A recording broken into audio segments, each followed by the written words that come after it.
This is Clint Locklear from the Farmer's Grove, and I just want to show you a little technique that I'm doing here today.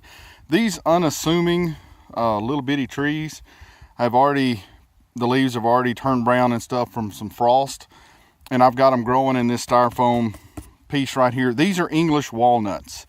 Now, normally a seedling on a walnut species would probably be about 12-14 inches.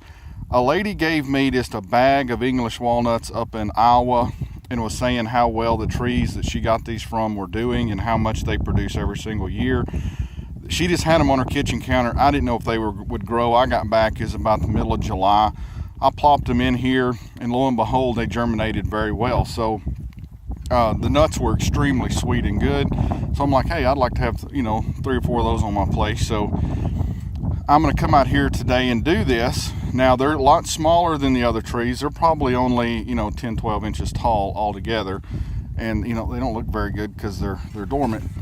I'm going to be putting, as you can see, these cages here. I'm going to be putting these around here for deer protection, a little bit of mulch at the bottom, and as soon as that gets broke down a little bit, I'm going to come on top of that with some wood chips.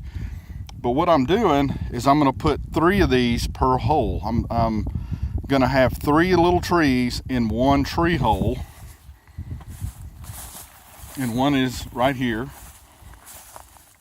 I'm going to set those in there in kind of like a little triangle shape, and I'm going to let them go. And in a year or two, I'm going to pick the most vigorous one, and then I'm going to whack the other one, I guess you could say, or the other 2. This way I can see which ones are growing, and if one happens to die out here, because this is kind of rough conditions, if one dies out here or 2 die and I got 1 survivor, well, then I've got roots in the ground and I've got trees growing. But this way, by adding 3 to on something as simple as me putting those English walnuts in that medium and they grew for me, if I lose 3/4 of them, but I still have 1 live one in each hole, I'm still rocking and rolling on my own system. So I just thought I'd share this, because if you're growing stuff from seed, don't be greedy with it. Let Mother Nature show you which ones are the strongest, get rid of the other ones, and your system will be glad that you did.